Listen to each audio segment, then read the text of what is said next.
Easy सवाल आते हैं, इजी। ठीक है, क्या क्या टॉपिक्स हैं इसमें? तो बेटा एक टॉपिक है इसका सबसे इंपॉर्टेंट, वर्क डन कैसे कैलकुलेट किया जाता है, उस पे सवाल आता है बेटा। ठीक है ना, वर्क डन निकालने पे सवाल आता है। यही हम लोग कम से कम आधे घंटा 45 मिनट तक पढ़ेंगे, इसी की प्रैक्टिस करेंगे, बहुत इंपॉर्टेंट टॉपिक है ये। ठीक है, वर्क डन के बाद मेरे प्यारे बच्चों आपके पास टॉपिक आ जाते हैं लाइक काइनेटिक एनर्जी, ठीक है, लाइक पोटेंशियल एनर्जी, ठीक है, then you have work energy theorem, WET, ठीक है, work energy theorem, kinetic energy, potential energy, work energy theorem. फिर आपका आता है बेटा conservative and non conservative forces, ठीक है, कंजर्वेटिव नॉन कंजर्वेटिव फोर्सेस आ जाता है बच्चों। फिर आ जाता है बेटा पोटेंशियल एनर्जी और एक्स में रिलेशन, ठीक है, यूएक्स, इसमें ग्राफ भी होता है, ठीक है, इसमें आपका ग्राफ भी होता है, इसमें आपका इक्विलिब्रियम भी आता है, स्टेबल, अनस्टेबल, न्यूट्रल, है ना, तीन टाइप के इक्विलिब्रियम आ जाते हैं। पोटेंशियल एनर्जी हो गया, कंजर्वेटिव नॉन कंजर्वेटिव हो गया, है ना। फिर आपका मॉडिफाइड वर्क एनर्जी थ्योरम भी है बेटा, मॉडिफाइड वाला भी है, इसी में पढ़ा दूंगा, ठीक है, मॉडिफाइड वर्क एनर्जी थ्योरम भी है आपका। और जो आखिरी टॉपिक है वो है पावर, है ना, फोर्स इनटू वेलोसिटी। तो इतने टॉपिक्स हैं बेटा, और आप जानते हो मैकेनिक्स में थ्योरी से अधिक इंपॉर्टेंट होता है क्वेश्चन सॉल्व करना। तो थ्योरी तो हम अच्छे से करेंगे ही करेंगे, जहां भी जितना रिक्वायर्ड है सब करेंगे, बट हम प्रैक्टिस भी बहुत सारी करेंगे। ठीक है, आइए चैप्टर की शुरुआत करते हैं पहले टॉपिक के साथ, जिसका नाम है प्यारे बच्चों वर्क डन, है ना। चलो, तो वर्क डन क्या होता है? जब एक फोर्स लगाया जाए, है ना, और इस फोर्स की वजह से डिस्प्लेसमेंट देखने को मिले, आपने फोर्स लगाया और डिस्प्लेसमेंट हुआ, तो वर्क है। ठीक है, मान लो एक गाड़ी खड़ी है, ठीक है ना, गाड़ी एक खड़ी है, तुम्हारे जैसे नमूने उसमें जाके फोर्स लगा रहे हैं, गाड़ी आगे नहीं बढ़ रही है, नहीं बढ़ रही है, तो तुमने फोर्स तो लगाया बट गाड़ी आगे नहीं बढ़ी, तो no work done, no work done. फिर मैं आया, मैंने एक हाथ से ऐसे कान को जाते हुए दूसरी उंगली से ऐसे कार को हल्का सा पुश किया, गाड़ी आगे बढ़ गई, तो मैंने फोर्स भी लगाया और डिस्प्लेसमेंट भी हुआ, तो वर्क है। तो फिजिक्स में वर्क डन की डेफिनेशन या फिर वर्क डन का फॉर्मूला होता है बेटा force dot displacement, F dot dx, ठीक है ना, F dot dx, force dot displacement. अब इसमें सबसे अच्छी मजे की बात यह है कि फोर्स एक वेक्टर क्वांटिटी है, आप जानते हैं बचपन से, है ना, डिस्प्लेसमेंट भी एक वेक्टर क्वांटिटी है।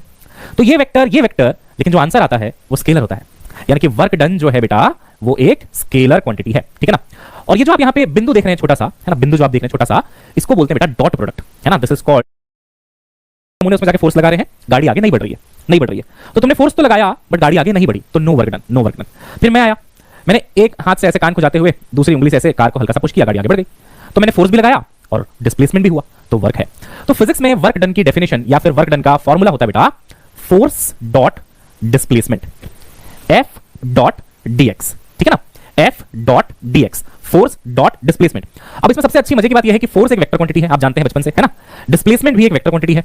तो ये वेक्टर, लेकिन जो आंसर आता है वो स्केलर होता है, यानी कि वर्क डन जो है बेटा वो एक स्केलर क्वांटिटी है, ठीक है ना। और ये जो आप यहां पे बिंदु देख रहे हैं छोटा सा, है ना, बिंदु जो आप देख रहे हैं छोटा सा, इसको बोलते हैं बेटा डॉट प्रोडक्ट, है ना, this is called dot product.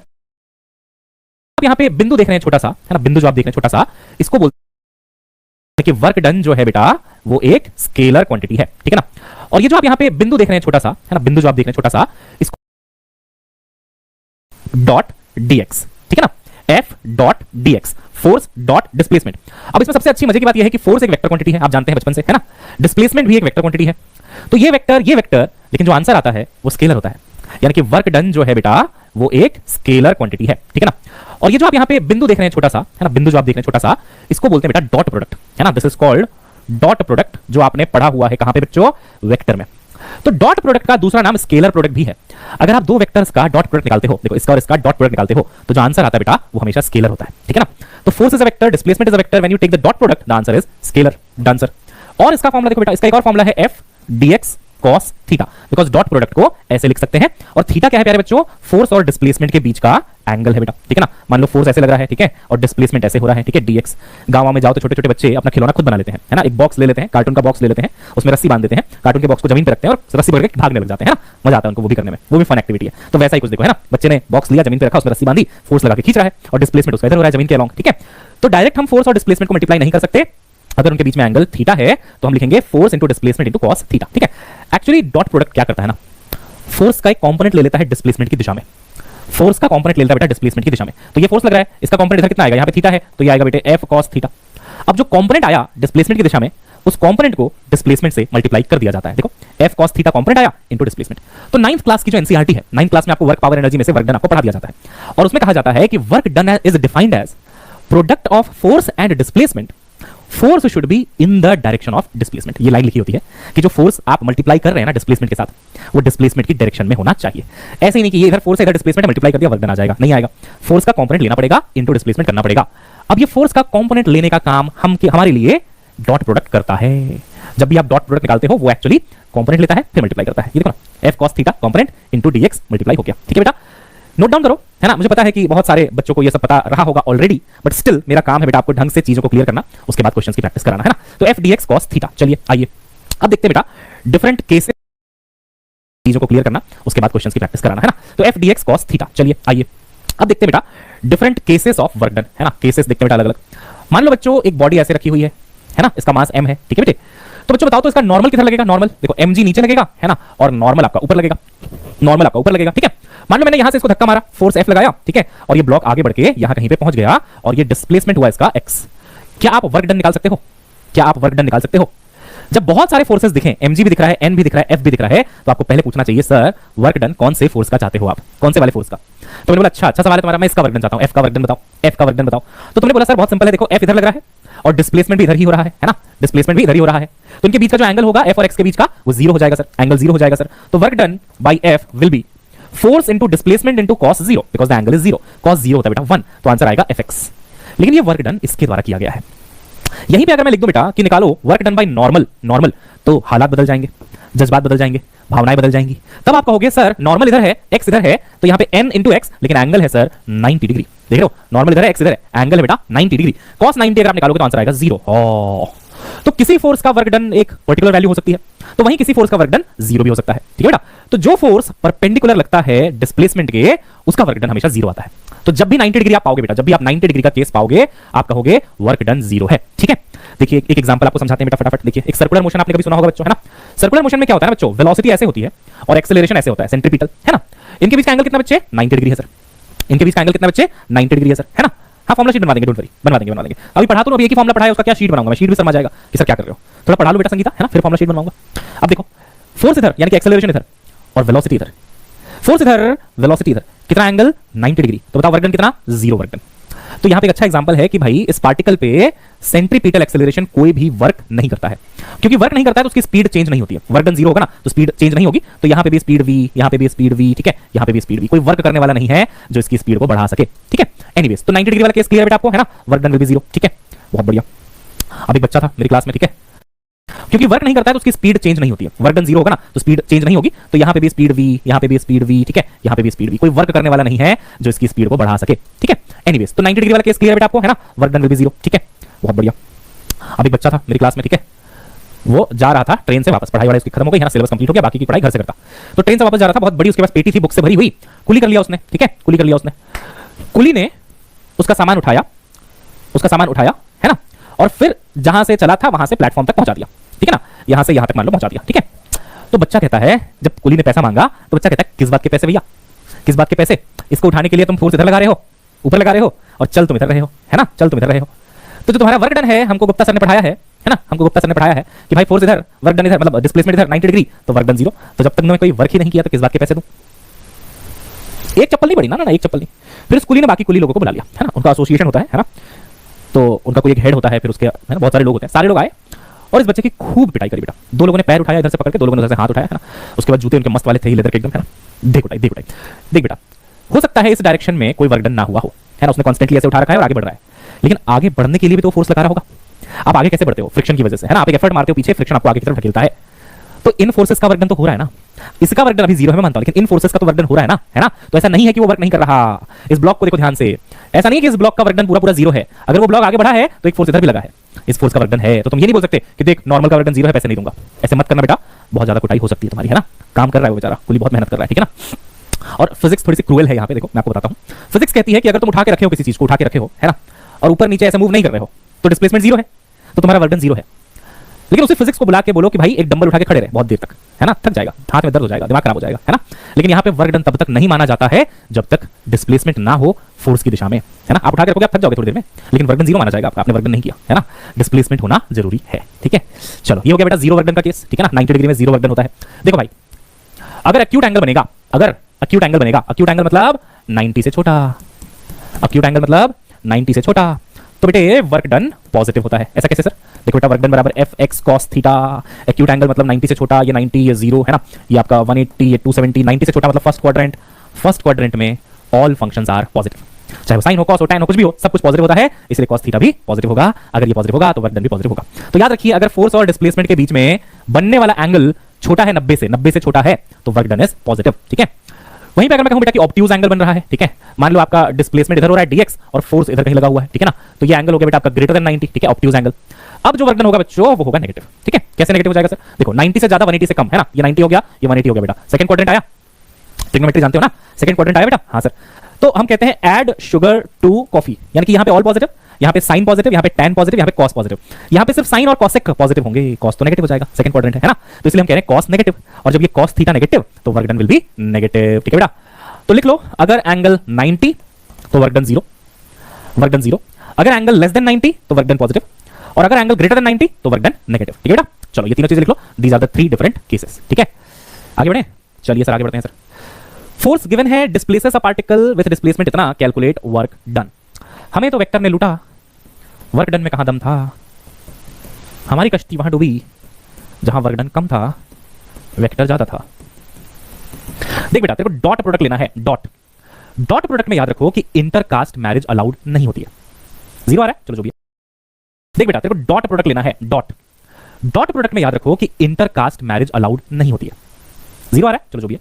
Intercaste marriage allowed नहीं होती है ना, यानी कि आई का मल्टीप्लीकेशन आई के साथ ही होगा।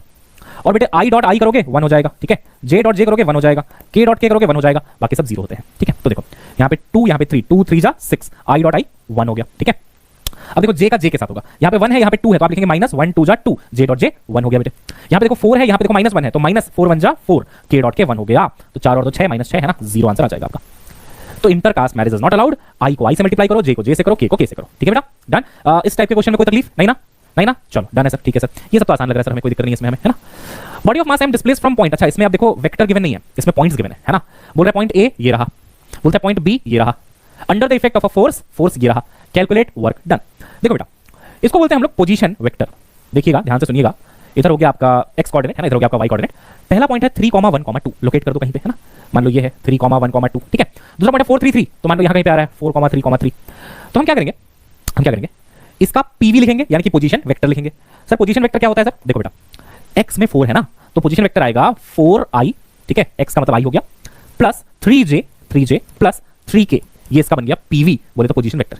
चाहो तो इसको R2 नाम दे दो, ठीक है, R2 वेक्टर नाम दे दो। इसको चाहो तो ऐसे भी बना सकते हो, ये रहा आपका R2। अब लिखेंगे हम लोग R1, ये वाला है ना, R1 लिखेंगे बेटा।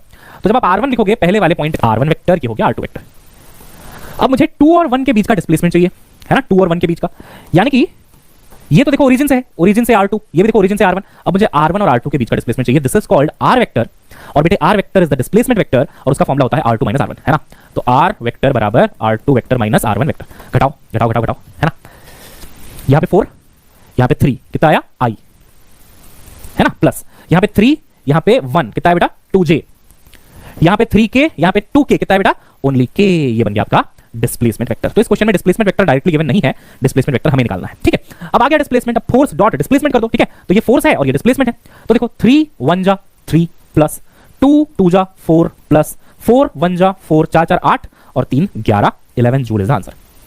आ गया था? हाँ तुम लोग तब से लिख रहे हो बी। अरे सर आगे बढ़ाओ ना सर, है ना, आसान लग रहा है बच्चों ये सब। हम सारी वैरायटी करेंगे, इजी से लेकर टफ, एवरीथिंग विल डू, है ना, क्योंकि ये वन शॉट है, सब कुछ कवर होगा, ठीक है बेटा। तो अगर ऐसे गिवन हो रेडियस वेक्टर के फॉर्म में, पोजीशन वेक्टर के फॉर्म में, तो यू हमें डिस्प्लेसमेंट निकालना है और माइनस करके निकाल देना है, ठीक है।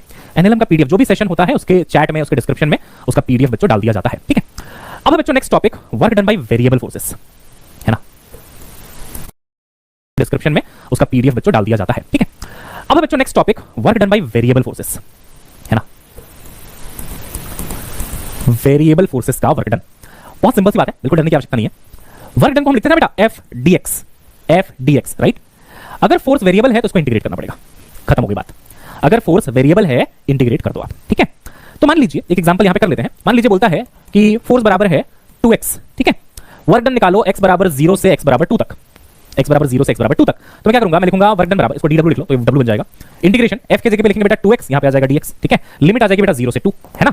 ये 2 जो है वो कांस्टेंट है तो बाहर आ गया, x dx होता है बेटा x²/2, है कि नहीं भाई, x dx इज x²/2। तो इस 2 ने इस 2 को मारा, लिमिट लगा दो 0 से 2 की। जब आप अपर लिमिट लगाओगे बेटा तो 2 2 जा 4 बनेगा, माइनस लोअर लिमिट 0 बन जाएगा, 4 इज द आंसर। सबको आता है बेटा इंटीग्रेशन, बेसिक वाला, है ना। खुशी कह रही सर लास्ट क्वेश्चन में एंगल क्यों नहीं लिया, मतलब इसमें बेटा देखो मैं बताता हूं। अगर तुमको फोर्स ऐसे गिवन है, मैग्नीट्यूड गिवन है 20, है ना, डिस्प्लेसमेंट गिवन है मान लो 10, ठीक है, और एंगल गिवन है मान लो 60, तब तुम इसको ऐसे करोगे एफ आर कॉस थीटा, ठीक है ना, एफ आर कॉस थीटा, समझ गए। लेकिन अगर तुमको डायरेक्ट वेक्टर गिवन है तो तुम सीधा लिखोगे F vector dot are vector, ठीक है, ये हो गया वर्क डन। इसको करने का तरीका ये है कि ये लिखो, डिस्प्लेसमेंट लिखो, डायरेक्ट मल्टीप्लाई करो, उसमें एंगल नहीं आएगा।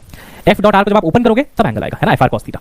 देखो ऐसे समझो कि ये एफ आर है, इसके ऊपर वेक्टर नहीं लग रखा, तो ये मैग्नीट्यूड है 20, ये इसका मैग्नीट्यूड है 10। जब आपको मैग्नीट्यूड गिवन है कि फोर्स का मैग्नीट्यूड इतना है, आर का मैग्नीट्यूड इतना है, तब आप ये लगाओगे एफ आर कॉस थीटा। लेकिन अगर आपको ये वेक्टर के फॉर्म में गिवन है, वेक्टर के फॉर्म में गिवन है, तो आप सीधा इसको लिखोगे, आर को लिखोगे और मल्टीप्लाई कर दोगे। हमें तो वेक्टर ने लूटा, है ना, वर्क डन में कहां दम था। चलो ठीक है बेटा, ये समझ में आ गया आपको। फोर्स की वैल्यू डाली 2x, है ना, 2x को इंटीग्रेट किया मैंने, 2 बाहर आ गया, है ना, x का हो गया x²/2, 2 ने 2 को मारा, लिमिट लगाई, आंसर आ गया। अब वेरिएबल में एक और आप करके दिखाओ बेटा मुझे। चलो, फोर्स इतना है, 2 kg की बॉडी है, as a result of which body gets displaced from x = 0 to x = 5, work done by force will be. Nice hair cut, हाँ उड़ा लो बेटा, मजाक उड़ा लो, सब समझ में आता है मेरे को। बोल लो कोई बात नहीं। देखो भाई, इंटीग्रेशन ये पूरा डाल दो, ठीक है, 3x²,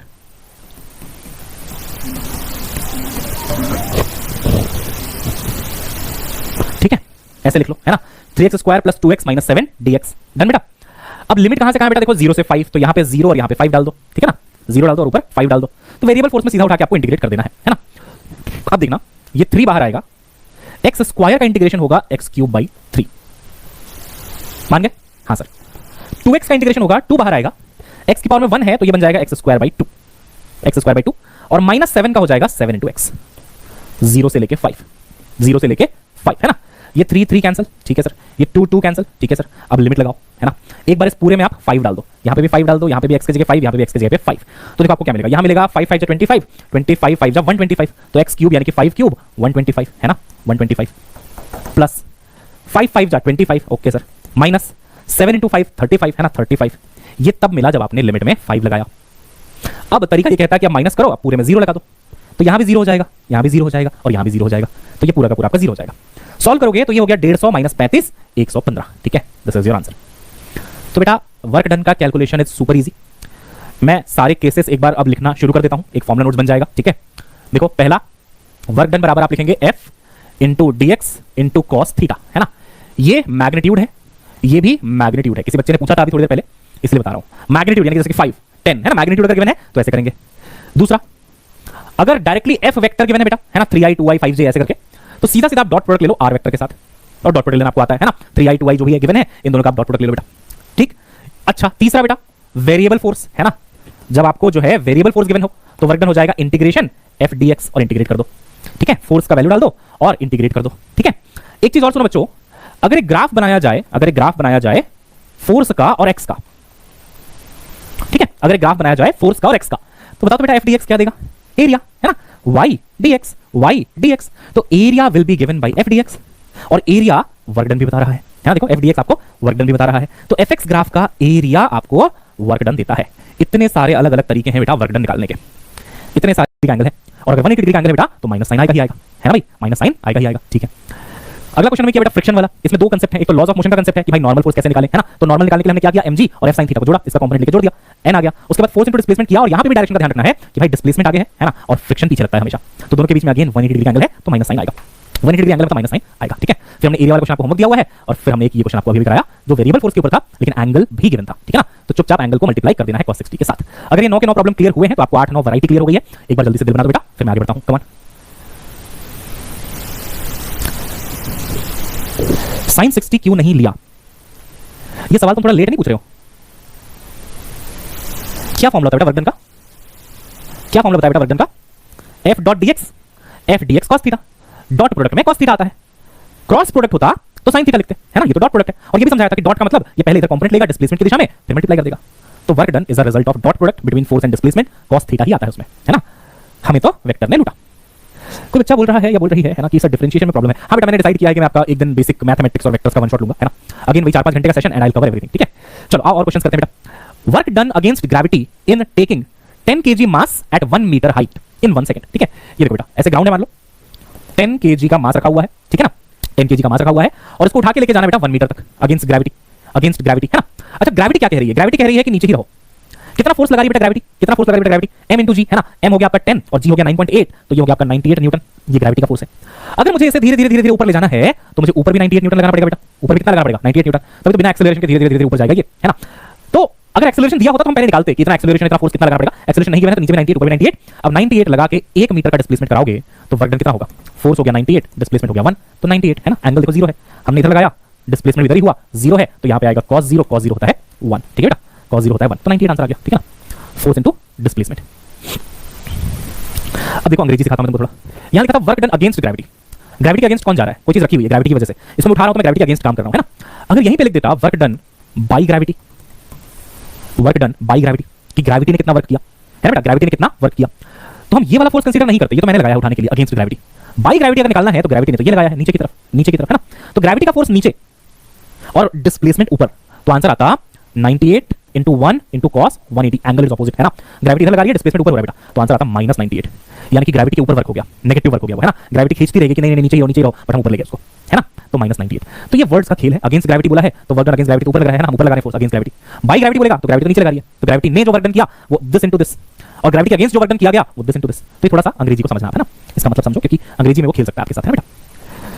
हाँ देखो, फोर्स है 10 न्यूटन, डिस्प्लेसमेंट है 10 मीटर, वर्क डन है 50, तो एंगल बताओ बोल रहा है, तो हम बोलेंगे भाई साहब वर्क डन बराबर force into displacement into cos theta, है ना। तो वर्क डन 50 है, फोर्स आपका जो है बेटा 10 है, डिस्प्लेसमेंट जो है बेटा 10 है, और कॉस थीटा निकालना है ना, कॉस थीटा छोड़ दो इसको, ठीक है बेटा, कॉस थीटा इसको छोड़ दो, वर्क डन ये हो गया। हाँ अब देखो बेटा, एक जीरो तो कैंसिल हो जाएगा यहाँ से, 5/10 यानी कि 1/2 बराबर cos थीटा, तो cos थीटा कितना जाएगा? 1/2 होता है 60 डिग्री पे, है ना। 60 degree is the answer. Easy peasy lemon squeezy, है ना बच्चों। देखो सर, आओ अगले टॉपिक में चलते हैं। कितने क्वेश्चन कराए बेटा मैंने आपको? 11 क्वेश्चन कराए वर्क डन में, है ना। अभी वर्क डन में एक और वैरायटी बाकी है जो कि वर्क एनर्जी थ्योरम के बाद ही पॉसिबल है। एक सेकंड ना, घर वालों का फोन आ रहा है। देखो बेटा, वैसे मैं ये सीरीज वन शॉट में चला रहा हूं, हर चैप्टर एक दिन में खत्म कर देता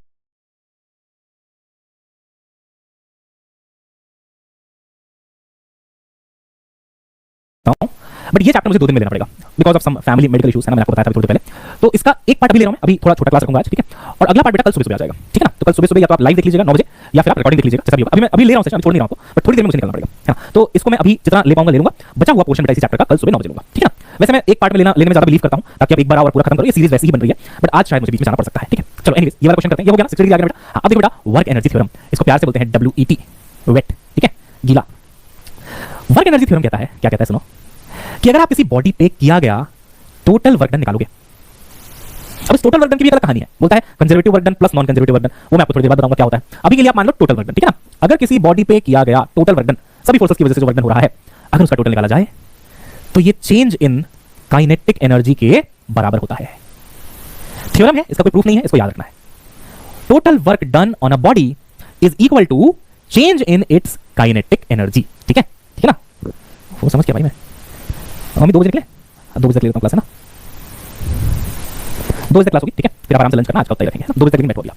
तो टोटल वर्क डन बराबर चेंज इन काइनेटिक एनर्जी, ठीक है बेटा, टोटल वर्क डन बराबर चेंज इन काइनेटिक एनर्जी। तो देखो मान लो किसी बॉडी का इनिशियल काइनेटिक एनर्जी गिवन है बेटा 4 जूल, इसका फॉर्मूला क्या होता है प्यारे बच्चों? हाफ mv², है ना, हाफ mv², ठीक है ना। अब देखो फाइनल काइनेटिक एनर्जी मान लो गिवन है बेटा 8 joule. Can you tell me प्यारे बच्चों what is the work done? अरे सर बहुत आसान है, अभी अभी आपने बताया था हमें वेट, है ना, वेट मतलब गीला, गीला मतलब वर्क डन बराबर चेंज इन काइनेटिक एनर्जी। तो चेंज इन काइनेटिक एनर्जी बोले तो k final minus k initial, तो ये हो गया आपका 8 - 4, तो आपका आंसर आ जाएगा बेटे 4 जूल, ठीक है। कितना बढ़िया तरीका है वर्क डन निकालने का, है ना बेटा, कितना बढ़िया तरीका है वर्क डन निकालने का। आओ इस तरीके को अपने शॉर्ट नोट्स में इंक्लूड कर देते हैं। आओ आओ कबूतरों, आओ मेरे कबूतरों, आओ। ये था आपका शॉर्ट नोट्स। अभी हम कितने फॉर्मूले लिख चुके थे? 5 सॉरी 4, है ना। एक ही हो गया dx cos theta f dot r variable, उसके बाद आपका एरिया वाला। अब लिखो number 5, wait work energy theorem क्या कहता है? यह कहता है कि अगर टोटल वर्क डन निकालोगे किसी बॉडी पे तो वो चेंज इन काइनेटिक एनर्जी के बराबर होगा। और काइनेटिक एनर्जी का फॉर्मूला सारे बच्चे जानते हैं, half mv², m is the mass, v is the velocity, ठीक है, हाफ mv², ठीक है, m is the mass, v is the velocity, right बेटा जी सर। तो वर्क डन टोटल बराबर चेंज इन काइनेटिक एनर्जी, जी सर। चलो सर आगे बढ़ेंगे सर। अब जो मैं आपको अगला सवाल दिखाऊंगा ना, उसको देख के आप हिल सकते हो थोड़ा सा, पता नहीं हिलोगे नहीं हिलोगे मुझे नहीं पता। देखना, एक बॉडी है जिसका मास है 6 kg, ठीक है सर, ये क्या हुआ? अरे अरे सब कुछ हिल रहा है यहाँ पे। अच्छा मैं बोला था आप हिल जाओगे, बॉडी हिल गया, है ना। मास है 6 kg, ठीक।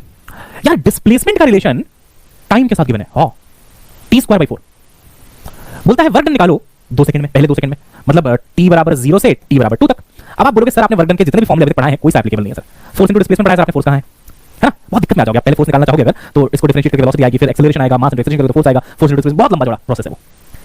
तो एक नोट लिख लो अपनी कॉपी में, जब जब डिस्प्लेसमेंट टाइम के साथ गिवन होता है ऐसे, या फिर फोर्स टाइम के साथ गिवन होता है ना। जब भी time comes into the picture तो इसको करने का सही तरीका बेटा वेट से, वर्क एनर्जी थ्योरम, गीला कर दो, पानी डाल दो उसके ऊपर, है ना।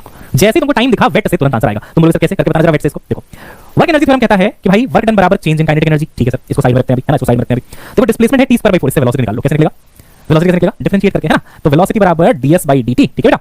1/4 तो चलो कांस्टेंट है, बाहर आ गया, t² का हो जाएगा 2t, है ना। इसने 2 ने 4 को मारा तो आंसर आ जाएगा आपका t/2।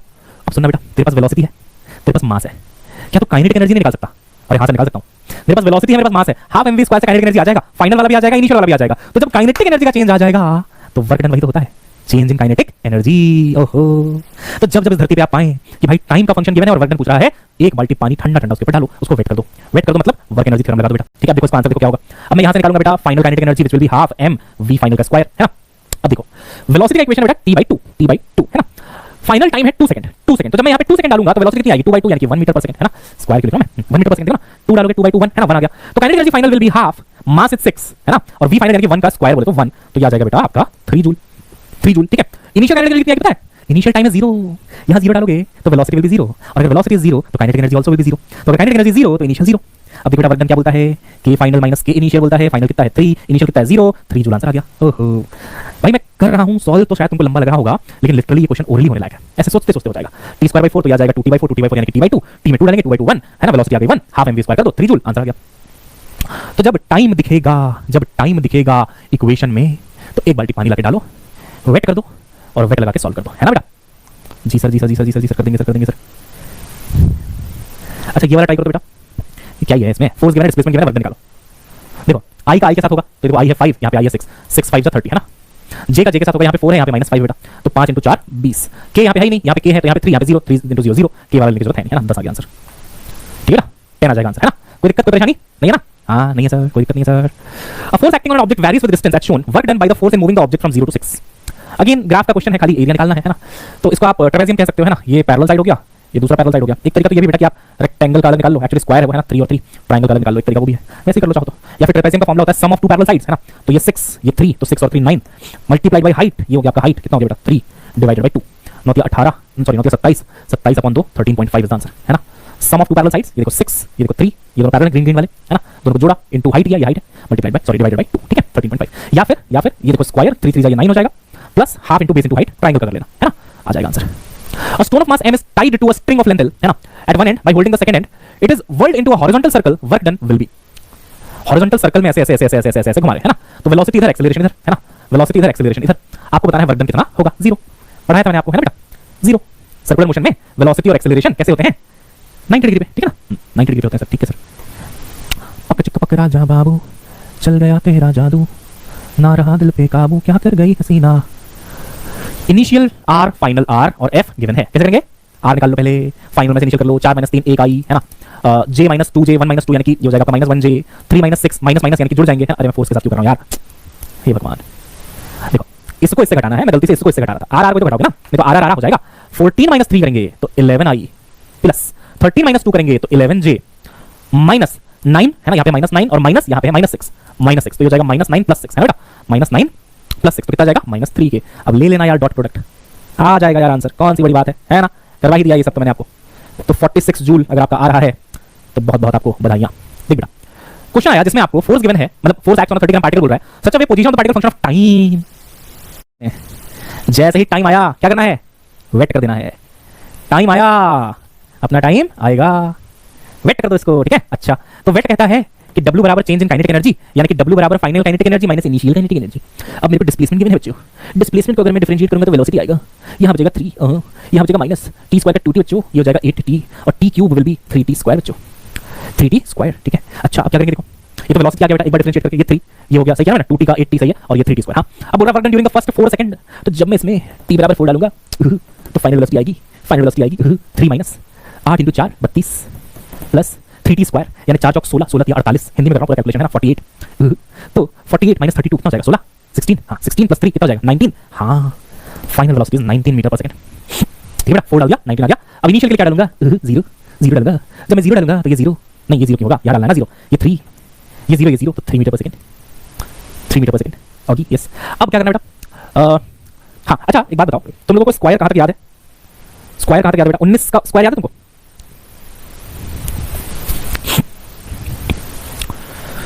उन्नीस का स्क्वायर याद है बेटा? 10 तक याद है? तो मान लो एग्जाम में वेलोसिटी 19 आ गई, 19 आ गई, अब 19 का स्क्वायर करना कैसे करोगे? अगर कोई ऑप्शन नहीं है और तुम्हारे पास तो ऐसा कर लेना, 19 इंटू 19 निकालना है ना, ये तो निकालना है। मान लो नहीं याद आ रहा है, नहीं कुछ हो रहा है, नहीं कुछ समझ में आ रहा, तो एक काम करो 19 इंटू 20 कर लो पहले। 19 इंटू 20 कितना होगा? 19 इंटू 2 होता है बेटा 38, तो ये आएगा आपका 380। अब करना 19 को 19 बार मल्टीप्लाई था, तुमने 20 बार किया है, एक बार घटा दो, तुमने 20 बार कर दिया भाई। 19 को 19 बार मल्टीप्लाई करना था, तुमने 19 को 20 बार कर दिया है ना, तो 20 में से एक बार का 19 घटा दो तो 361 आ जाएगा। ठीक है, हाँ ऐसे बता रहा था ये सब तुम्हें, तुम तो होशियार हो वैसे भी, है ना। तो देखो वर्क डन बराबर हाफ m बाहर आ गया। ठीक है, यहाँ पे आएगा काइनेटिक एनर्जी फाइनल यानी कि 19 का स्क्वायर। ठीक है, यहाँ पे आएगा इनिशियल का स्क्वायर यानी कि 3 का स्क्वायर। ठीक है बेटा, तो ये हो गया आपका हाफ, मास हो गया बेटा 30 ग्राम, 30 को लिख सकते हैं 0.03 इंटू 361 माइनस 9। इसको सॉल्व करो, क्या आंसर? 19 का स्क्वायर हो गया 361 माइनस 9 हो जाएगा 352 इंटू 0.03 डिवाइडेड बाई 2 5.28। कैलकुलेशन वाला सवाल है ना। देखो फिजिक्स कम है इसमें, मैथ्स थोड़ा ज्यादा है। फिजिक्स इतनी है कि भाई अगर टाइम का फंक्शन है तो मैं वेट लगाऊंगा, अगर टाइम का फंक्शन है तो मैं वेट लगाऊंगा, है ना। डिस्प्लेसमेंट को पहले वेलोसिटी लिख लूंगा, फिर फाइनल वेलोसिटी निकाल लूंगा, इनिशियल वेलोसिटी निकाल लूंगा, वहां से काइनेटिक एनर्जी फाइनल आ जाएगा, काइनेटिक एनर्जी इनिशियल आ जाएगा, सॉल्व करके मेरे को वर्क डन मिल जाएगा। क्या कहते हो बच्चों, है ना। हाँ भैया थोड़ी बहुत मजदूरी कई बार करवा देते हैं लोग। जितना मुझे याद आ रहा है ये शायद पीवाई क्यू है बेटा, एक बार क्रॉस चेक करके बता देता हूं कौन से ईयर में आया है ना, लेकिन जितना आई रिमेंबर ये नीट का ही पीवाई क्यू है।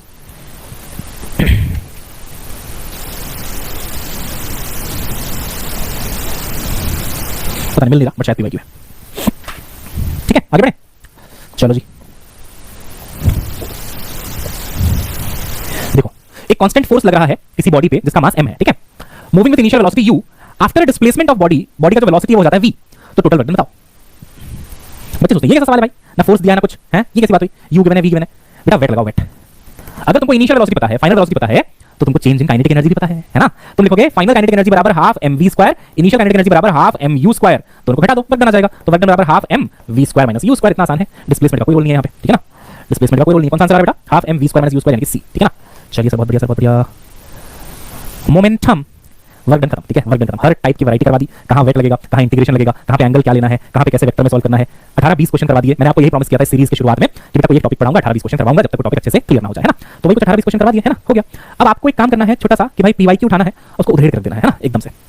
वर्क डन का एक एक क्वेश्चन आपका सॉल्व हो जाना चाहिए। ठीक है, मैंने ज्यादातर करवा दिया है, अगर कुछ बच गया होगा प्लीज उसको उधेड़ कर देना। ठीक, आओ तो अब ये टॉपिक करते हैं। आई थिंक इसमें आधा घंटा लग जाएगा, फिर हम क्लास को एंड करेंगे आज के लिए। ठीक है, ये बहुत इंपॉर्टेंट टॉपिक है, मोमेंटम और काइनेटिक एनर्जी के बीच का रिश्ता। आपको लगता होगा बहुत इजी टॉपिक है, बहुत आसानी से इसके क्वेश्चन हो जाते होंगे।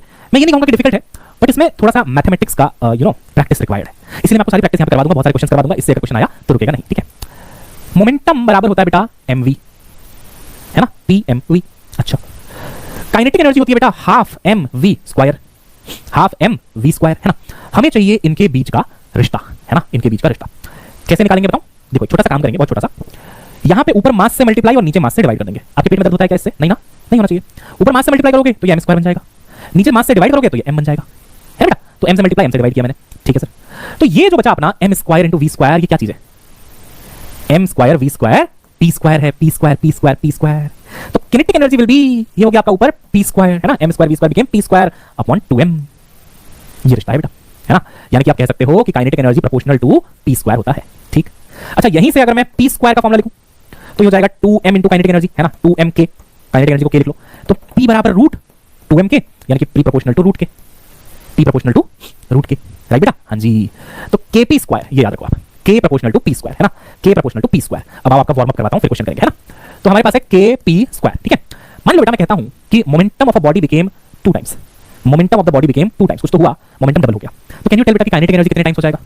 बहुत सिंपल है sir, kinetic energy proportional to p square है सर, है ना। आप कह रहे हो सर मोमेंटम में 2 का फैक्टर आ गया, तो यहाँ पे 2 का फैक्टर आ गया, 2 का स्क्वायर करेंगे 4 आ जाएगा, तो काइनेटिक एनर्जी 4 टाइम्स हो जाएगी, है ना। अच्छा जिनको ये नहीं समझ में आता है वो बच्चे बन जाएं बिल्कुल, है ना, स्कूल में चले जाएं। देखिए आप ऐसा कर लीजिए, k proportional to p square कैसे लिख सकते हैं? k2/k1 बराबर p2/p1 का होल स्क्वायर। ये मतलब वो डायरेक्टली प्रोपोर्शनल का, इसका रेशियो निकालो बराबर उसका रेशियो का स्क्वायर, है ना। तो मैं लिखूंगा k2/k1 बराबर p2/p1 2 है, डबल हुआ है, p2/p1 2 है, डबल हुआ है, उसका स्क्वायर करेंगे तो k2/k1 बराबर 4, तो k2 बिकेम 4 टाइम्स। इसमें बेटा कागज की भी बर्बादी, आप जानते हैं नीट एग्जाम में कितना कम स्पेस मिलता है सॉल्व करने के लिए, इतनी जगह नहीं होती आपको कि आप कागज बर्बाद करो, पेन की बर्बादी है ना, समय की बर्बादी है, एफर्ट की बर्बादी है, सब कुछ, है ना। तो उस बर्बादी से बचने के लिए आप सीधा ये लगाओ ना यार, यहाँ पे 2 करो, 2 का स्क्वायर ऐसा हो जाएगा। ठीक है, अच्छा तो इस टाइप के क्वेश्चन तुम कर लोगे, है ना, कि इसको इतने टाइम्स कर दिया तो वो कितने टाइम्स हो जाएगा। ठीक है, एग्जामिनर बोलता है कि भाई ये तो बहुत सिंपल हो जाएगा, अगर मैं ऐसा बोलूंगा कि मोमेंटम ट्रिपल हो गया तो काइनेटिक एनर्जी कितना, तो बच्चे तुरंत बताएंगे 9 टाइम्स। तो एग्जामिनर बैठ गया सोचने लगा कि मैं करूं तो क्या करूं, इनसे मैं पूछूं तो क्या पूछूं, है ना, कि मैं इनसे पूछूं तो क्या पूछूं। तो उसने लगाया थोड़ा सा मैथ्स, क्योंकि जब फिजिक्स टफ नहीं है, आप जानते हैं फिजिक्स टफ नहीं है, तो फिजिक्स को टफ दिखाने के लिए हमेशा मैथ्स का सहारा लेते हैं ये लोग, हमेशा मैथ्स को बीच में ले आते हैं। अब हम नीट एक्सपीरियंस की प्रॉब्लम ये है कि मैथ्स को क्यों बीच में ला रहे हैं भाई, let's talk man to man, let's talk about physics. फिर देखो हम कैसे समझाते हैं, हमेशा ये लोग मैथ्स को बीच में ले आते हैं जिससे फिजिक्स हमें टफ लगने लगता है, क्योंकि फिजिक्स टफ नहीं होता है ना। तो इन्होंने क्या किया, इन्होंने बोला कि भाई हम परसेंटेज को ला रहे हैं, तुम्हारे टॉपिक को डिफिकल्ट बनाने के लिए हम परसेंटेज को लेके आ रहे हैं। हमने बोला लाओ देख लेंगे, चलो ठीक है देखेंगे। तो बोलता है कि मान लो कोई कोई क्वांटिटी है ना, कोई क्वांटिटी है, अगर मैं बोलूं कि वो 100% बढ़ रही है या 200% बढ़ रही है, तो वो कितने टाइम्स हो रही है। अब एग्जांपल देखो तब समझोगे आप, है ना। मान लो एक क्वांटिटी है x, x को तो आप सब जानते हैं, है ना, x को तो आप सब जानते हैं, x है एक क्वांटिटी है x, ठीक है। अब इसको मुझे बढ़ाना है 100% से, है ना, x इज इंक्रीजिंग बाय 100%, 100%। मान लो बेटा तुम डॉक्टर बनोगे, है ना, डॉक्टर बनोगे, अच्छा परफॉर्म करोगे, ठीक है, मस्त परफॉर्म करोगे, मस्त सर्जरी वर्जरी करोगे, लोगों की जान वान बचाओगे, तो एक साल बाद तुमसे हॉस्पिटल का मैनेजमेंट मिलेगा, मीटिंग करेगा, अप्रेजल मीटिंग बोलते हैं बेटा उसको, और बोलेगा सर बहुत अच्छा काम कर रहे हैं, बताइए आपको सैलरी में कितना परसेंटेज हाइक चाहिए। तो तुमको बताना पड़ेगा कितना परसेंटेज हाइक चाहिए और कितना परसेंटेज से कितना इंपैक्ट होगा सैलरी में, सब सोचना पड़ेगा तुमको। तो मान लो तुमने बोला मेरे को 100% हाइक चाहिए, 100% हाइक चाहिए, तो तुम अपनी सैलरी का कितना टाइम्स मांग रहे हो। मान लो आज को तुम्हारी सैलरी 10 रुपए थी, ऐसे एग्जांपल बोल रहा हूं, तो अब कितने रुपए हो जाएगी। तो देखो पहले सैलरी थी x या फिर पहले वो अमाउंट था x, है ना। अब सैलरी बढ़ रही है कि घट रही है, ऑब्वियसली बढ़ रही है, बढ़ रही है तो प्लस लिखो, बढ़ रही है तो प्लस लिखो, प्लस लिख के बताओ x का कितना परसेंट बढ़ रही है, x का 100%, तो x into 100 डिवाइडेड बाय 100, 100% का मतलब बेटा 100/100, है ना। तो मैं लिखूंगा कि ये आंसर आएगा आपका, ये x हो गया प्लस ये हो गया आपका 1, यानी कि ये भी x हो गया, तो ये बन जाएगा 2x। अच्छा मतलब डबल। जो फिर हेरा फेरी मूवी थी बेटा, उसमें बिपाशा बसु जी तो थी, है ना, लक्ष्मी चिट फंड की मालकिन, वो अक्षय कुमार का पैसा 21 दिन में डबल करती थी। तो अगर ये क्वेश्चन आ जाए कि फिर हेरा फेरी वाली बिपाशा बसु 21 दिन में कितना परसेंट पैसा बढ़ा देती थी, तो तुमको याद रहेगा कि 21 दिन में डबल तो करती थी। परसेंटेज कितना है, 100%, 100%, है ना। तो 100% इंक्रीज का मतलब होता है बेटा, 100% इंक्रीज का मतलब होता है चीज डबल हो गई, डबल हो गई। अब मान लो अगले साल तुमने 200% का हाइक मान लिया, है ना, तो अब कितना आंसर आएगा। तो देखो x पहले था, यहीं से ले रहे हैं 200% ना, इससे नहीं, पहले वाले वैल्यू से, ठीक है। तो पहले आपका x था प्लस x इंटू कितना परसेंट बेटा 200%, तो यहाँ पे 200/100 आ जाएगा बच्चे, है ना, 200% यानी कि 200/100, है ना, जो भी परसेंटेज का वैल्यू डालो डिवाइड बाय 100 करो, तो ये आ जाएगा आपका 2x + x, यानी कि ओहो सीधा लिख दूं 3x, ट्रिपल हो गया, है ना। 200% बढ़ाओगे तो ट्रिपल हो जाएगा। अब बेटा तुम समझ गए कि अगर मैं 300% बढ़ाऊंगा तो 4x हो जाएगा, अगर मैं 400% बढ़ाऊंगा तो 5x हो जाएगा, ठीक है ना बेटा, 5x हो जाएगा। तो यार कुछ अपना शॉर्ट ट्रिक टाइप का कुछ बन रहा है क्या, परसेंटेज इंक्रीज और कितना टाइम्स बढ़ा, उसमें कोई शॉर्ट ट्रिक अगर बनता है सर तो बता दो। जो ये लोग चाल चले हैं, है ना, कि फिजिक्स को डिफिकल्ट बनाएंगे परसेंटेज को लाके, वो चाल उनकी नाकाम हो जाएगी हमारी वजह से, ठीक है। तो ट्रिक ये है कि जितना भी परसेंटेज वो बोल रहा है ना, परसेंटेज में जो भी वैल्यू बोल रहा है उसको 100 से डिवाइड करो, +1 कर दो, +1 कर दो, ठीक है। देखो 100 को 100 से डिवाइड करो 1 आएगा, +1 करो 2 आ जाएगा, 200 को 100 से डिवाइड करो 2 आएगा, +1 करो 3 टाइम्स हो जाएगा, ठीक है ना। तो अगर परसेंटेज इंक्रीज गिवन है, परसेंटेज इंक्रीज गिवन है, तो जो भी परसेंटेज इंक्रीज है, whatever percentage increase is there, उसको 100 से डिवाइड करो, +1 कर दो। कहां समझे भैया, बताओ। अगर 41% इंक्रीज बोल रहा है, कितने टाइम्स हुआ। सर ने क्या बताया, इसको 100 से डिवाइड करो और +1 करो। 100 से डिवाइड पहले कर लो, है ना, तो ये आ जाएगा 0.41, +1 करोगे 1.41, इसको बोलते हैं √2 टाइम्स। 0.414 होता है ना, 41.4 लिख लो, 41.4 लिख लो, 0.414 √2 टाइम्स। बहुत फेमस रिजल्ट है, तभी बता रहा हूं आपको, है ना, बहुत फेमस रिजल्ट है। तो अगर किसी चीज का 41.4% टाइम बढ़ाया, मतलब परसेंटेज बढ़ाया जाए, तो हो जाएगा 1.414 टाइम्स, है ना। तो बताओ बेटा, अगर मैं कहता हूं कि आज से तुम्हारी सैलरी में 50% का हाइक हो गया, बधाई हो, तो कितना गुना हो गई तुम्हारी सैलरी, कितने टाइम्स हो गई। तो 50/100 करो, 0.5 आएगा, +1 करो 1.5 टाइम्स हो गया, 1.5 टाइम्स हो गया, ठीक है ना। तो ऐसे जाते हैं बेटा परसेंटेज से कितना टाइम्स हुआ उसकी तरफ, ठीक है। अच्छा अगर मेरे को टाइम्स गिवन है, ऐसा बोलता है कि कोई चीज बेटा 9 टाइम्स हो गई, है ना, टाइम्स गिवन है, कितना गुना हो गई वो गिवन है, और निकालना है बताओ परसेंटेज इंक्रीज कितना हुआ। तो मैं क्या करूंगा, तो मैं पहले 1 माइनस करूंगा, 1 माइनस करूंगा जितना भी टाइम्स गिवन है, इनटू 100 करूंगा, तो ये आएगा आपका 800%। नहीं समझे, नहीं समझे बेटा। इसमें क्या करते थे, पहले 100 से डिवाइड करके 1 जोड़ते थे, 100 से डिवाइड करके 1 जोड़ते थे, है ना। उसमें क्या करेंगे बेटा, 1 घटाएंगे, 1 घटाएंगे और फिर 100 से मल्टीप्लाई कर देंगे, जस्ट उल्टा, जस्ट उल्टा, ठीक है ना। 1 घटाएंगे और फिर 100 से मल्टीप्लाई कर देंगे। आप कहोगे सर ये शॉर्ट ट्रिक तो ठीक है, बट ये कोई नेचुरल तरीका भी होगा इसको निकालने का। हाँ है ना बेटा, final value minus initial value divided by initial value into 100, ठीक है बेटा। तो मान लो कोई चीज 9 टाइम्स हो गई, मान लो 9x हो गई, पहले वो चीज x थी, है ना, x से 9x हो गई, तो फाइनल में आप डालोगे 9x, इनिशियल में आप डालोगे बेटा x, फिर इनिशियल में आप डालोगे x इनटू करोगे 100। इतना करते करते पेन भी यूज हो जाएगा, पेपर भी यूज हो जाएगा, दिमाग भी खप जाएगा, आंसर आपका 800 ही आना है। मैं तो आपको शॉर्टकट बता रहा हूं, मैं तो आपको शॉर्टकट बता रहा हूं कि टाइम्स से परसेंटेज में जाने के लिए 1 माइनस करो इनटू 100 कर दो, और परसेंटेज से टाइम्स में जाने के लिए पहले 100 डिवाइड करो 1 जोड़ दो, है ना। अब जो बच्चे चाहें वो ये दोनों चीज एक जगह लिख देता हूं, आप याद कर लेना, ठीक है। तो अगर परसेंटेज से इतना टाइम्स हुआ उसमें जाना है ना। तो मान लो मेरे को गिवन है कि भाई कोई चीज p परसेंटेज इंक्रीज हो गई, तो मेरे को लिखना percentage p upon 100 plus 1, percentage से टाइम्स। और अगर नंबर ऑफ टाइम्स गिवन है उससे मेरे को परसेंटेज में जाना है नंबर ऑफ टाइम्स से, तो मान लो मेरे को x टाइम्स गिवन है तो मैं लिखूंगा x में से -1 इंटू 100। अब बेटा अगर आपको ये अच्छा लगता है तो बहुत अच्छी बात है, नहीं तो आप लोग इतने समझदार हो कि परसेंटेज वगैरह तो आप पढ़ ही चुके हो, है ना। तो अपना तरीका भी फॉलो कर सकते हो, मेरा तरीका अच्छा लगे तो ये कर लो, ठीक है ना। अब मैं 2-3 बार प्रैक्टिस करवा रहा हूँ क्योंकि मैं चाहता हूँ कि आप इसको अच्छे से सीख लें, है ना। मान लो मैं कहता हूँ बेटा यहाँ पे कि 250% इंक्रीज हो गया, कितना टाइम्स हो जाएगा देखो, 250% अपॉन 100 प्लस 1, तो यह जाएगा आपका कितना 2.5 प्लस 1 3.5 टाइम्स, है ना, 3.5 टाइम्स 250%, ठीक है। मान लो यहाँ कहता हूँ मैं 3.5 टाइम्स हुआ तो परसेंटेज बताओ, तो 3.5 माइनस 1 इंटू 100, तो यह जाएगा 2.5 इंटू 100, देख बेटा वही चीज आ जाएगी 250, है ना। मेरी तरफ से जिम्मेदारी खत्म, आपकी जिम्मेदारी है आप इसको सीख लीजिए, ठीक है बेटा। चलो अच्छा, इसके अलावा 2 और बातें मुझे बतानी थी आपको। अगर जरूरत पड़े कभी √2 की तो 1.414 होता है, √3 बेटा 1.732 होता है, √3 बेटा 1.732 होता है ना, लिख लो, ये याद होना चाहिए ना।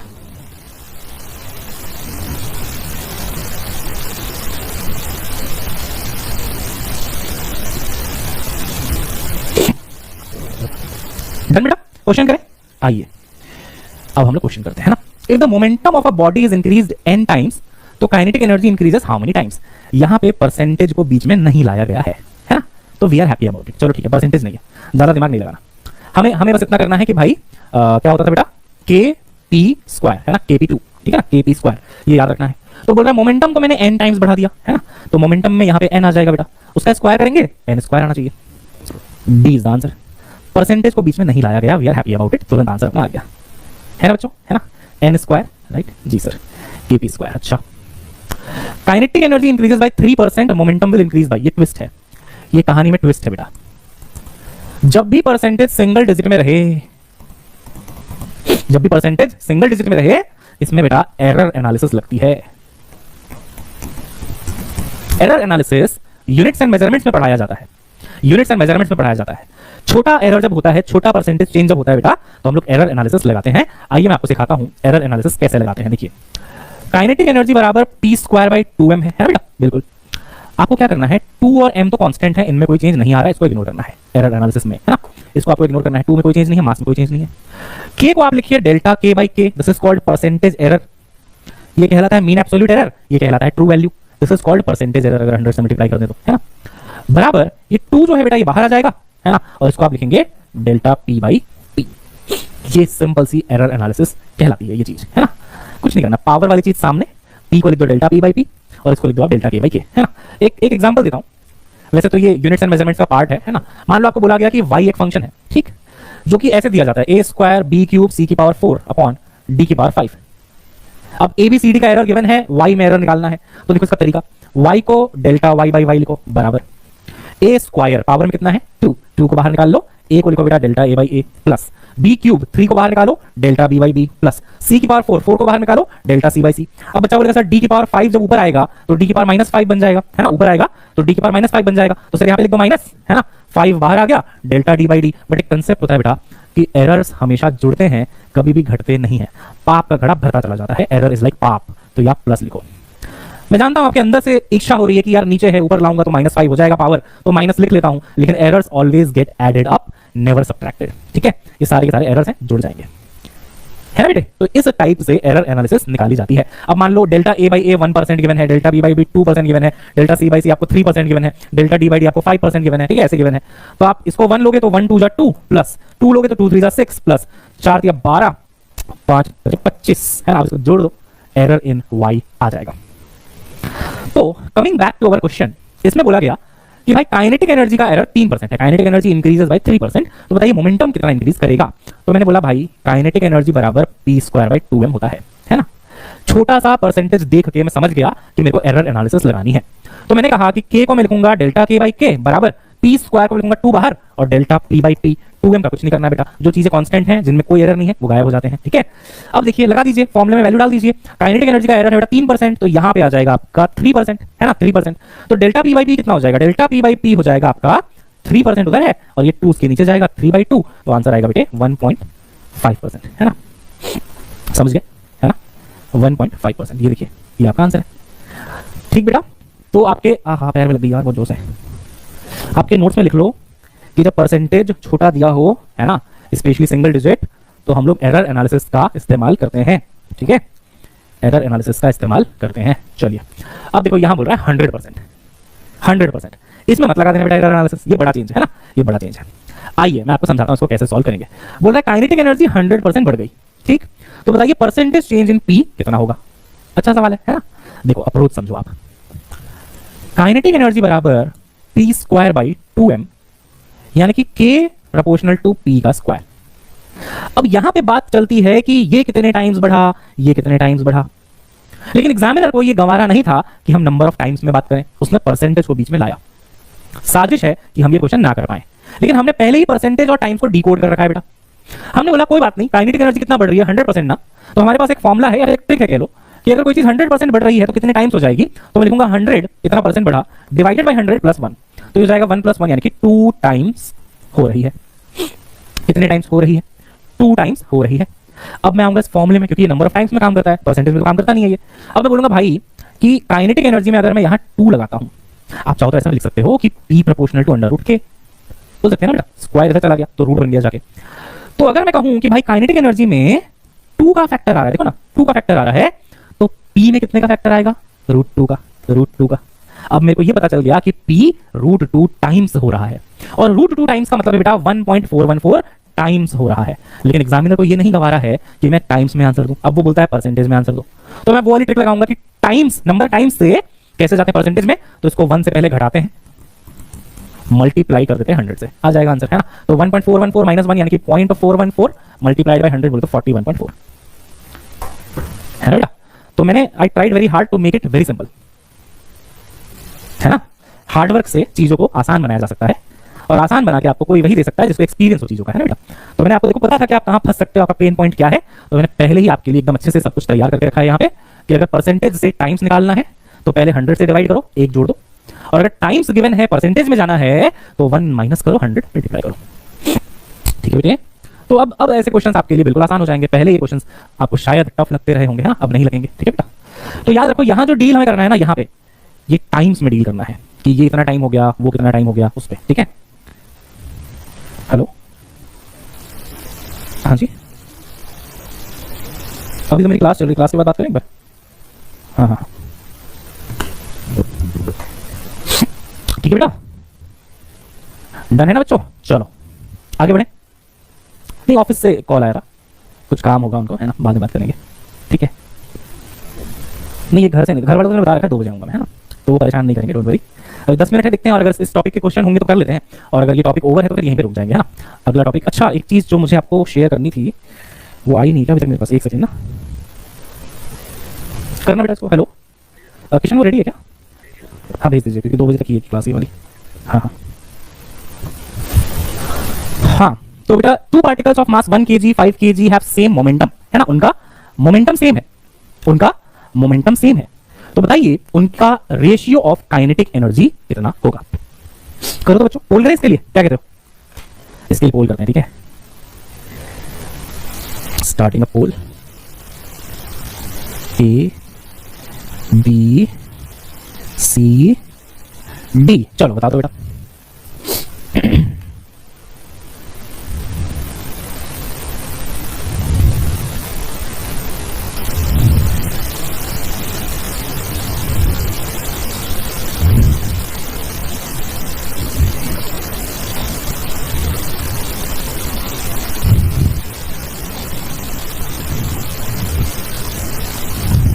हाँ जी,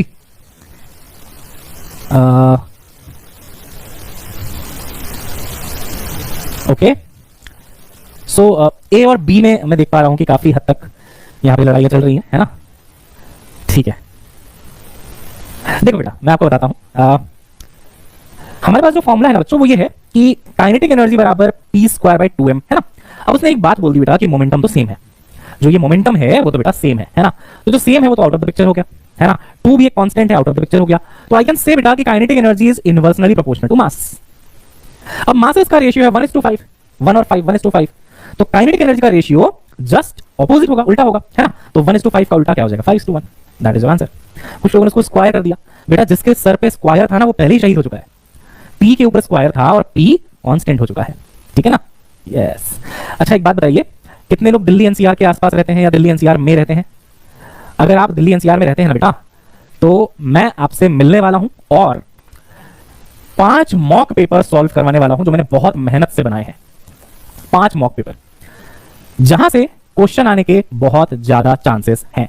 एक एक क्वेश्चन चुना गया है ये सोच के कि यहां से क्वेश्चन आ सकता है, ठीक है। तो 5 मॉक पेपर यानी कि 50 क्वेश्चन का ईच पेपर है बेटा, 250 क्वेश्चन, ठीक है।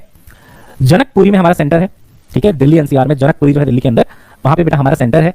ऊपर एक लिंक दिख रहा होगा, आप अगर इंटरेस्टेड होने में, और आपको आना चाहिए, ठीक है। एक तो मेरे से मिलने को भी मिल जाएगा, एक सरप्राइज गिफ्ट भी है जो अभी मैं नहीं बता सकता, आपको मिलने के बाद ही बताऊंगा, और 5 मॉक पेपर वहीं पे। तो ऑफलाइन का भी थोड़ा मजा ले पाओगे कि सर ऑफलाइन में भी कैसा पढ़ाते होंगे, है ना। फेस टू फेस भी पढ़ सकते हो मुझसे आप।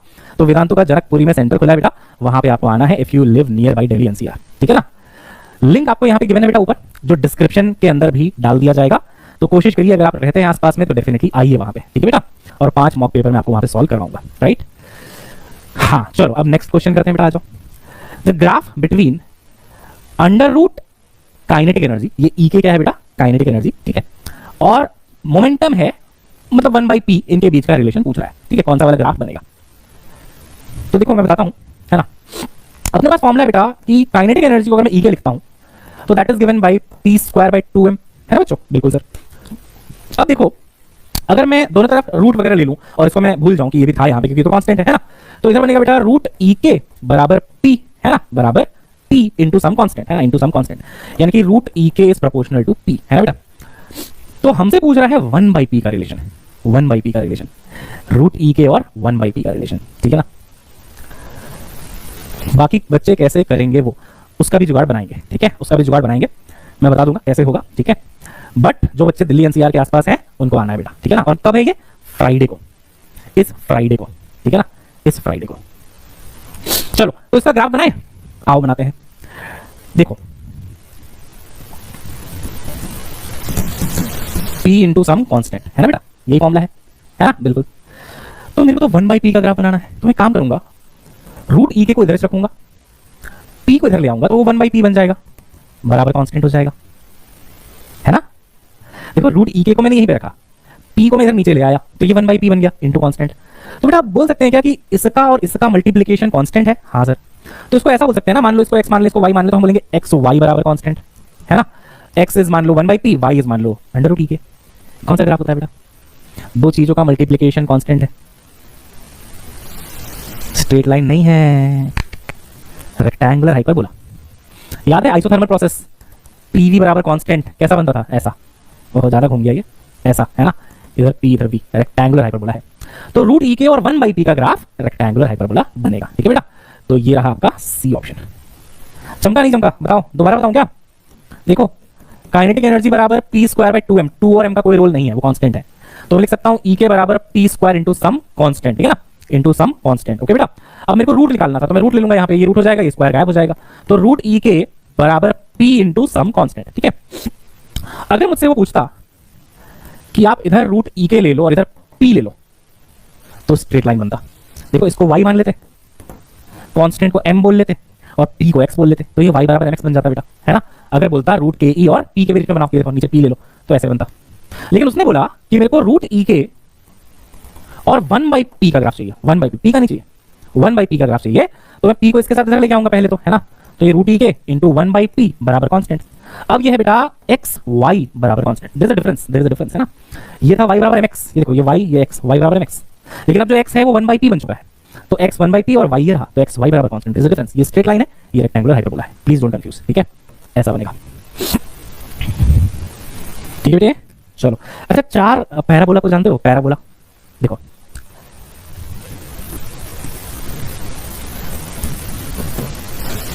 अब मैं ग्राफ पढ़ा रहा हूं ना तो एक और पॉसिबिलिटी यहाँ पे क्वेश्चन आने का वो भी मैं आपको बता देता हूं, ठीक है ना।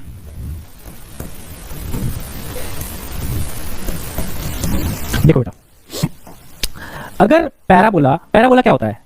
एक में स्क्वायर रहेगा, है ना, एक में स्क्वायर रहेगा। फॉर एग्जांपल एक पैराबोला का इक्वेशन ले लो आप, y² बराबर 4ax, ठीक है।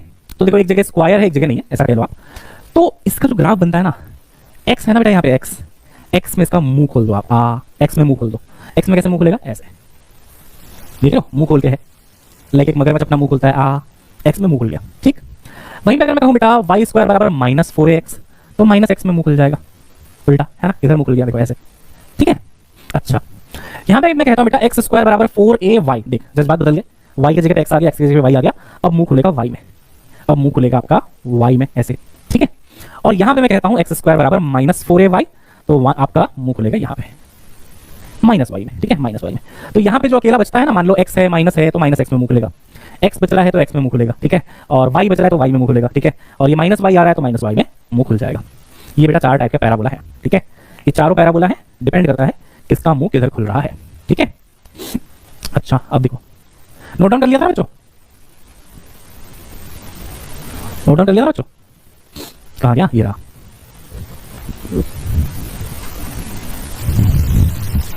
कर लिया है ना, x है तो इधर मुंह खुल रहा है, -x में इधर, y में इधर, और -y में नीचे। ठीक है जी सर। अब देखो एक क्वेश्चन आया हुआ है कि मेरे को ग्राफ बताओ काइनेटिक एनर्जी और वेलोसिटी के बीच में। ठीक, तो बेटा काइनेटिक एनर्जी जो होती है वो होती है ½ mv², है ना बच्चों। अब ये सब तो चलो मान लो कांस्टेंट हो गया। ठीक, अब देखो उसने y में लिया है e के, तो ये हो गया मेरा y बराबर सम कांस्टेंट है ना, 4a whatever is the constant, और ये बेटा x में वेलोसिटी, तो ये x स्क्वायर, तो ये बन रहा है आपका x स्क्वायर बराबर सम कांस्टेंट टू y। बताओ कौन सा ग्राफ बनेगा। पहली बात तो ये कि पैराबोला है ना, क्योंकि एक में आपका स्क्वायर आ रहा है और y अकेला बच रहा है, y में कुछ भी स्क्वायर वगैरह नहीं है, तो किधर खुलना चाहिए बेटा, मुंह किधर खुलना चाहिए बेटा, मुंह किधर खुलना चाहिए बेटा। वैसे तो ये गधा एग्जामिनर है, एक ही पैराबोला दिया है इसने, हाँ एक ही पैराबोला दिया है, ये देखो, तो ये वाला आंसर है आपका। y बच रहा है तो y में मुंह खुल जाएगा, है ना, ये देखो अभी बताया था ना, एक्स स्क्वायर बराबर सम कांस्टेंट, कांस्टेंट को मत ध्यान दो है ना, कांस्टेंट पे ध्यान मत दो आप, y एक्स स्क्वायर बराबर सम कांस्टेंट इनटू y, है ना, तो y में मुंह खुलेगा ऐसे। ठीक है इसको 4 ऑप्शन कैसे बनाने चाहिए थे, कम से कम एक ऑप्शन ऐसा बनाता है ना, ये वाला, एक ऑप्शन ये वाला बनाता। ठीक है, एक ऑप्शन ये वाला बनाना चाहिए था और एक ऑप्शन ये वाला बनाना चाहिए था, तब तो बच्चे कंफ्यूज होते हैं।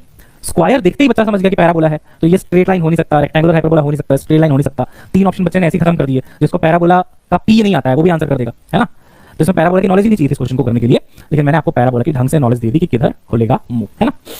चलो बेटा, तो हमने देखा कि y आ रहा है, y में खुलेगा, जिसके ऊपर पावर नहीं है, जिसके ऊपर पावर नहीं है मुंह उधर ही खुलता है। ये देखो x के ऊपर में पावर नहीं है, स्क्वायर नहीं है, तो x में खुलेगा, माइनस है और x है तो -x में खुलेगा, है ना। y है, इसके ऊपर पावर नहीं है तो y में खुलेगा, -y में खुलेगा, जिसके ऊपर पावर नहीं है उधर मुंह खुलेगा। डन, अब से आप पैराबोला में गलती तो नहीं करेंगे, ठीक है ना। चलो